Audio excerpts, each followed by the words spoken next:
India versus England second ஓடியை நடந்து முடிஞ்சிருச்சு. India தரமா வின் பண்ணிட்டாங்க. அது எல்லாமே ஓகேங்க. ஆனா கட்டக்ல ஒரு சம்பவம் நடந்துச்சு. என்னன்னு பாத்தீங்கன்னா, ஃபிளட் லைட்ஸ் இருக்கு பாத்தீங்களா, சடனா பிளிங்க் ஆச்சு, அதுக்கப்புறம் ஆஃப் ஆயிடுச்சு. இந்த ஒரு இஷ்யூ வந்து கிட்டத்தட்ட மோர் தென் 30 மினிட்ஸ் ஆக்சுவலா போச்சு. ஸோ பாத்துக்கோங்க, ஆல்மோஸ்ட் 30 மினிட்ஸ்க்கு மேல கேம் ஹால்ட் ஆயிடுச்சு. அந்த டைம்ல ரோஹித்தும் கில்லும் நல்லா விளையாடிட்டு இருந்தாங்க. இந்த மாதிரி ஒரு சம்பவம்னால வந்து பாத்தீங்கன்னா ஒரு டீமோட மொமெண்டமே ஸ்பாயில் ஆயிடும். புரியுதா உங்களுக்கு? இதெல்லாம் ஒரு பேசிக்கான ஒரு விஷயம். டெஃபினட்டா வந்து பாத்தீங்கன்னா அங்க இருந்த ஒடிஷா அட்மினிஸ்ட்ரேட்டர்ஸ் எல்லாருமே அந்த கிரவுண்ட்ல இருந்தவங்க டெஃபினட்டா அது என்னன்னு பார்த்துருக்கணும். பட் அது பண்ணாதது மிகப்பெரிய தப்பு. நம்ம வந்து பாகிஸ்தான் கிரிக்கெட்டை பத்தி எல்லாம் குறை சொல்லிட்டு இருக்கோம். என் வீடியோல நானே சொன்னேன், எனக்கே இது ஒரு எக்ஸாம்பிள். நம்ம ஊர்ல எங்க 1008 பிரச்சனை இருக்கு, அதுக்கப்புறம் அடுத்தவனை பத்தி நம்ம குறை சொல்லலான்ற மாதிரி எனக்கே இது ஒரு lesson. And at the same time Rohit Sharma செம்ம கண்டாயிட்டாருங்க. இன் பிட்வீன்ல இந்த லைட்ஸ் பிரச்சனை வேறயா, பிளஸ் இந்த டிஜே இருக்கானுங்க பாத்தீங்களா, வச்சு செஞ்சானுங்க, கூவிக்கிட்டே இருக்கானுங்க. அந்த டிஜே ஏதாவது பாட்டு போட்டுக்கிட்டே இருக்கானுங்க, ஒரு பிரேக்கே இல்ல. ரோஹித் சர்மாவே ஒரு ஸ்டேஜுக்கு மேல யோ ஆஃப்னியா அப்படின்ற லெவலுக்கு சொல்ற அளவுக்கு ஆயிட்டாங்கன்னா பாத்துக்கோங்க. இந்த மாதிரி சில சம்பவங்கள்லாம் நடந்தது.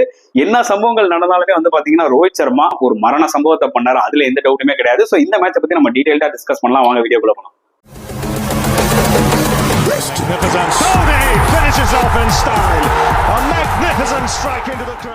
வணக்கம் நண்பர்களே, welcome to my channel CCF, உங்கள் cricket with mister cocktail furious. இப்போ நம்ம டிஸ்கஸ் பண்ண போற topic India versus England second ODI at Cuttack நடந்து முடிஞ்சிருச்சு. இந்த ஒரு பர்டிகுலர் மேட்ச்லயும் இந்தியா 4 விக்கெட்ஸ் வித்தியாசத்துல தரமா இங்கிலாண்டை பீட் பண்ணிட்டாங்க. சீரீஸையும் 2-0 சொல்லி வின் பண்ணிட்டாங்க. Still 1 match to go in Ahmedabad. It's going to be a dead rubber, அதுல எந்த டவுட்டுமே இல்ல. ஸோ இந்தியாவோட பர்ஃபார்மன்ஸ் ஓவராலா எடுத்துக்கிட்டீங்கன்னா அவுட்ஸ்டாண்டிங்கா இருந்தது. எஸ்பெஷலி இந்தியாவோட பேட்டிங் வேற லெவல்ல இருந்தது. போலிங்ல சில கன்சர்ன்ஸ் இருக்கு, அதை பத்தி நம்ம டீடைல்டா டிஸ்கஸ் பண்ணலாம். But happy to see Rohit Sharma coming into the form. ஒரு ஃபேண்டாஸ்டிக் இன்னிங்ஸா பார்த்தோம், ஒரு டிபிக்கல் ஹிட்மேன் இன்னிங்ஸா பார்த்த ஒரு ஃபீல் கொடுத்துச்சுங்க. 90 balls 119. இது அவரோட 32nd ODI 100.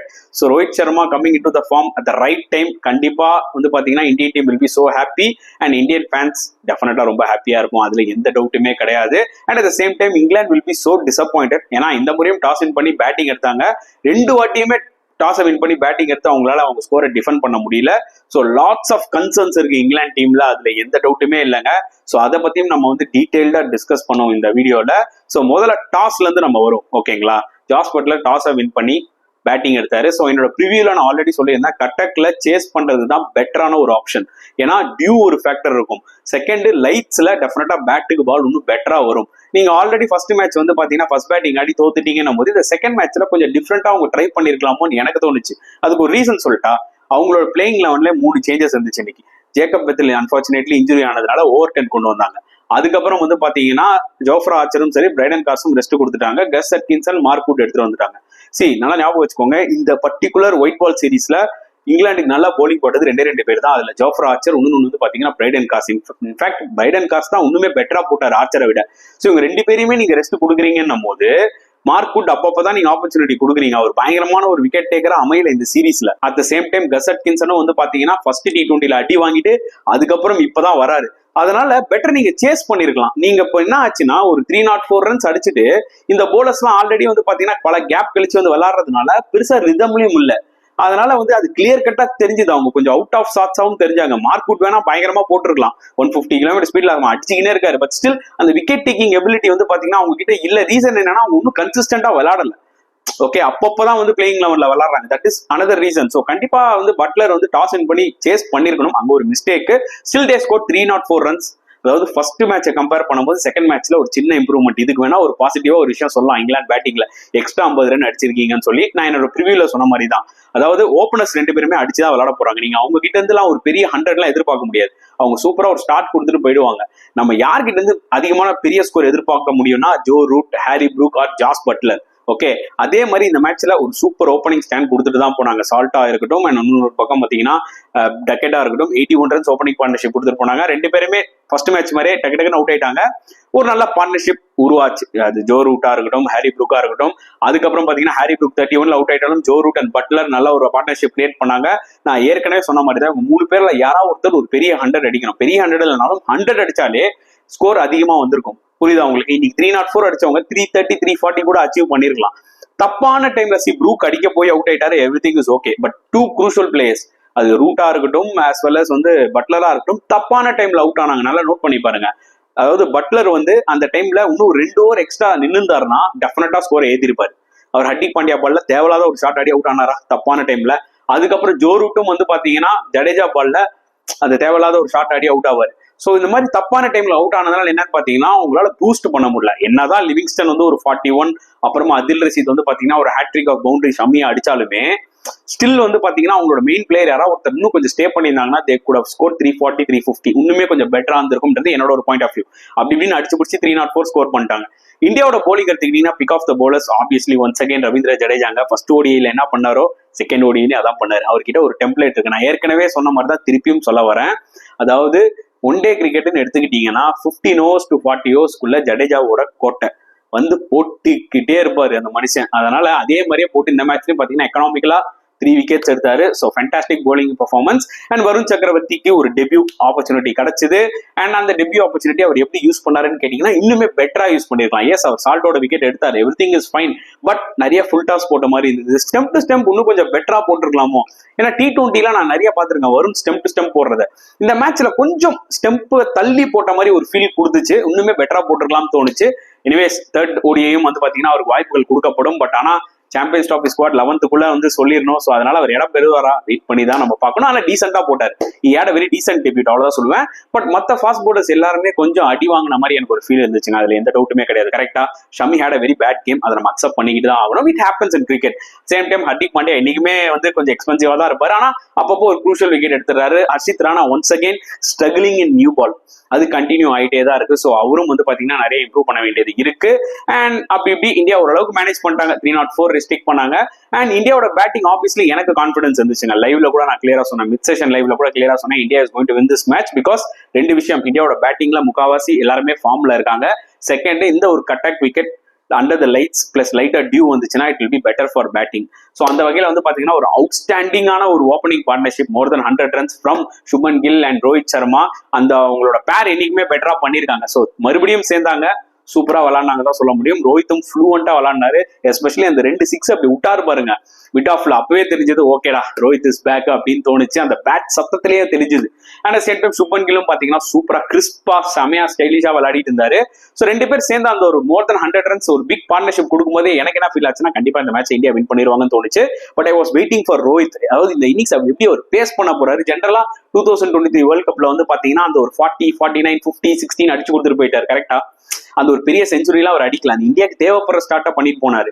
பட் ஆனா இந்த இன்னிங்ஸ் அவர் எப்படி அப்ரோச் பண்ண போறாரு. டிபிக்கல் ரோஹித் சர்மா அந்த 100 அடிப்பாரா அப்படின்ற மாதிரி எனக்கு தோணுச்சு. ஏன்னா டிபிக்கல் ரோஹித் சர்மா இன்னிங்ஸ் நீங்க பாத்திருக்கீங்களா, இது இருக்கும் 31 hundreds அடிச்சிருக்காரு. இந்த மேட்ச்ல தான் 32nd ODI 100 அடிச்சிருக்காரு. ஓகே, அதுக்கு முன்னாடி இருக்கும் அவர் எப்படி விளையாடுவாருன்னு நம்மளுக்கு ஐடியா இருக்கு. இனிஷியலா ஃபாஸ்டா ஸ்டார்ட் பண்ணுவாரு, அக்ரெசிவா விளையாடுவாரு, அதுக்கப்புறம் கொஞ்சம் டைம் எடுத்துப்பாரு, ஸோ அதுக்கப்புறமா கொஞ்சம் அக்ரெசிவா விளையாடுவாரு.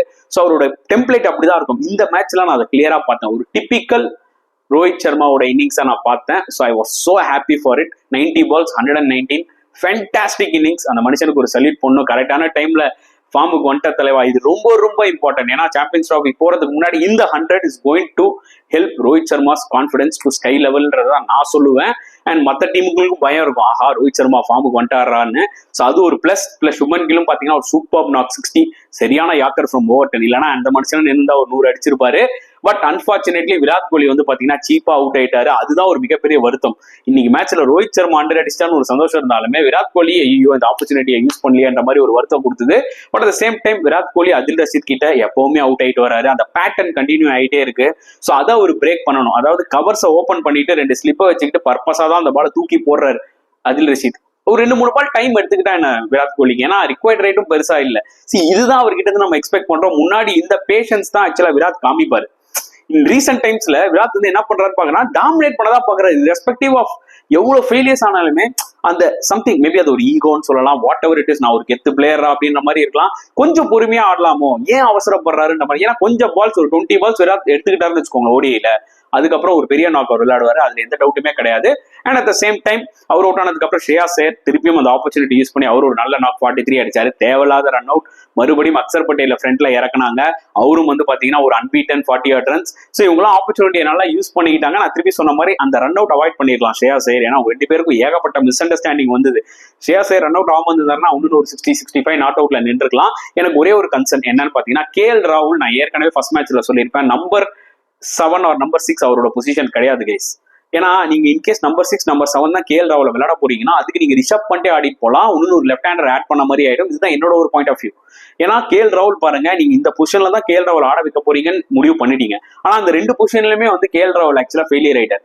இதுக்கு எப்படி ரெஸ்பாண்ட் பண்ண போறாங்க டீம் மேனேஜ்மெண்ட்? எனக்கு ஒரு நிமிஷம் புரியவே இல்லை. கண்டிப்பா தேர்ட் ஓடிஐ வந்து பாத்தீங்கன்னா நம்மளுக்கு டெட் ரப்பர் மேட்ச்ன்றதுனால ரிஷப் பண்ட்டுக்குலாம் வாய்ப்புகள் கொடுக்கப்படும், அதுல எந்த டவுட்டுமே கிடையாது. But Rishabh Pant is also match win, nothing against KL ராகுல். அவரோட ஆவரேஜ் சூப்பரா இருக்கு, எல்லாமே நல்ல பிளேயர். ஆனா டாப் ஆர்டர்ல தாங்க கேஎல் ராகுல் கெத்து.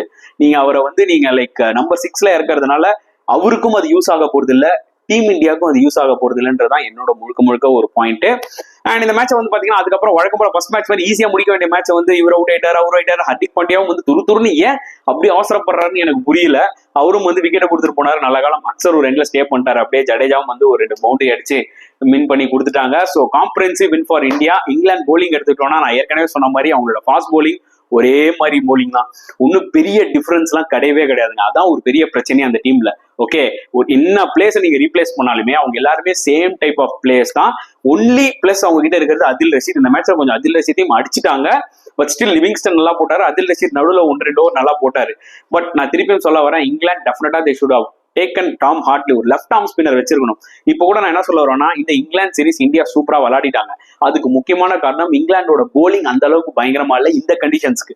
நீங்க வேணா ஜோஃப்ரா ஆர்ச்சர், கஸ் அட்கின்சன், மார்க் வுட், என்ன பேஸ் போலர்ஸ், பிரைடன் காஸ், வேற லெவல் போலர்ஸ் பா. என்னப்பா போலிங் இல்லைன்னு சொல்லிட்டேன்னு கேட்பேன். நான் என்ன சொல்ல வரேன்னா, போலிங் இல்லைன்னு சொல்றது என்னன்னா, நான் என்ன சொல்ல வரேன்னா இந்தியன் கண்டிஷன்ஸ்க்கு ஏற்ற மாதிரி அவங்க போலிங் இல்ல. சோ இந்தியா பெட்டரா அவங்க விளையாடிடுவாங்க. இதே இங்கிலாந்துல போய் இதே போலிங் அட்டாக் இந்தியா விளையாட சொன்னீங்கன்னா கண்டிப்பா கஷ்டப்படுவாங்க இந்தியா. ஏன்னா கொஞ்சம் லேட்டரல் மூவ்மெண்ட் இருக்கும், எக்ஸ்ட்ரா பவுன்ஸ் இருக்கும், வேற மாதிரி இருக்கும். புரியுதா நான் உங்களுக்கு சொல்றது? டெஃபினட்டா இங்கிலாந்து வந்து ஒரு பிளானோட வந்திருக்கணும், லெஃப்ட் ஆர்ம் ஸ்பின்னரோட வந்திருக்கணும். ஏன்னா இந்தியா ஜெனரலா ஸ்பின்னர்ஸ் ஸ்ட்ரகிள் ஆவாங்க. நீங்க 4 ஃபாஸ்ட் பவுலரை இறக்குனீங்கன்னு வச்சுக்கோங்களேன், ஈஸியா ஆடிட்டு போயிடுவாங்க. நீங்க வேணா பாருங்க, லிவிங்ஸ்டனே இந்தியா ஆக்சுவலா திணறாங்க. 8 ஃபுல் டாஸ் போட்டாரு லிவிங்ஸ்டன். 8 ஃபுல் டாஸுமே வந்து பாத்தீங்கன்னா இந்தியா ஒரு ரன் கூட அடிக்கல. அதுல ரோஹித் சர்மா வேற அவுட் ஆயிட்டாரு. ஓகே, அப்போ லிவிங்ஸ்டனே கிட்டத்தட்ட ஷேன் வார்ன் மாதிரி நீங்க விளையாடிட்டு இருந்தாங்க. சோ கண்டிப்பா இன்னொரு ஒரு லெஃப்ட் ஆர்ம் ஸ்பின்னர் இருந்தா இன்னுமே இந்தியா கொஞ்சம் ஸ்ட்ரகிள் ஆயிருப்பாங்க. ஏன்னா ஸ்ரீலங்கா சீரிஸோட டெம்ப்ளேட் அவங்க பாத்துருக்கணுங்க. ஸ்பின்னை வச்சு முடிச்சாங்க இந்தியாவை. இது கொஞ்சம் டாக்டிக்கலா பண்ணிருக்கலாம் இங்கிலாந்து. பட் அவங்க ஸ்ட்ரென்த் என்னவோன்னு சொல்லி அதை எடுத்துட்டு வந்தாங்க. ஆனா கடைசியில வந்து பாத்தீங்கன்னா அது கிளிக் ஆகல. பட் இந்தியாவுக்கும் நம்ம கிரெடிட் கொடுத்துதான் ஆகணும். ஏன்னா இந்தியாவோட கேமை காமிச்சாங்க. அவங்களோட டீமுக்கு ஏற்ற மாதிரி நம்ம பிளான்ஸ் ப்ராசஸ் எல்லாமே பெர்ஃபெக்டா செட் ஆயிடுச்சு, பெர்ஃபெக்டா ஒர்க் அவுட் ஆயிடுச்சுன்னு தான் நான் சொல்லுவேன். So Gautam Gambhir will be relieved man. ஏன்னா தொடர்ந்து ஒரே தோல்விகளா வந்ததுக்கு அப்புறம் ஒரு T20 சீரீஸை வின் பண்ணாங்க, இப்போ ஒரு ODI சீரீஸும் வின் பண்ணிட்டாங்க. So moving into the champions trophy India வந்து நிறைய பாசிட்டிவ்ஸ் தான் எடுத்துக்க போறாங்க. ஸோ நல்ல ஃப்ரேம் ஆஃப் மைண்ட்ல தான் பாத்தீங்கன்னா என்டையர் ஸ்குவாட் உள்ள போக போகுது. மக்களாகிய நம்மளும் வந்து பாத்தீங்கன்னா ஓகேடா ஓரளவுக்கு நல்லா தான் போறாங்க, ஒன்று விராட் கோலி மட்டும் கொஞ்சம் ரன் அடிச்சாருன்னா போதும், எல்லாரும் ஃபார்முக்கு வந்துருவாங்கன்ற மாதிரி தான் நம்மளுக்கே ஒரு ஃபீல் கொடுக்குது. கரெக்டா போலிங் ஒரு கன்சர்ன் இருக்கு, நியூ பால்ல கொஞ்சம் அடி வாங்குறாங்க, அதுதான் நம்ம யோசிக்கணும் எப்படின்னு. பும்ரா ஃபிட்டா வருவாரா இல்லையா சாம்பியன்ஸ் ட்ராஃபிக்குன்றது வந்து ஒரு மிகப்பெரிய கேள்விக்குறியா வந்து நிக்குது. ஸோ தேர்ட் ODIல பார்க்கலாம், வருண் சக்கரவர்த்திக்கு இன்னொரு ஆப்பர்ச்சுனிட்டி கொடுப்பாங்களா, இல்ல குல்தீப் தான் மெயின் போலரா பாக்குறாங்களான்றத நம்ம வெயிட் பண்ணி தான் பார்க்கணும். சரிங்களா? சோ தேர்ட் ODI ப்ரிவியூல நான் அதெல்லாம் பத்தி கிளியரா டிஸ்கஸ் பண்றேன். சோ உங்களோட கருத்துக்கள் என்ன இந்த மேட்சை பத்தி, ரோஹித் சர்மாவோட இன்னிங்ஸை பத்தி என்ன ஃபீல் பண்றீங்க, எல்லாமே மறக்காம கமெண்ட் செக்ஷன்ல போடுங்க. இந்த வீடியோ பிடிச்சிருந்தா லைக் பண்ணுங்க, ஷேர் பண்ணுங்க, முடிஞ்சா சப்ஸ்கிரைப் பண்ணுங்க. சோ நெக்ஸ்ட் வீடியோல பார்க்கலாம் ஃப்ரெண்ட்ஸ். அன்டில் தென் பாய்.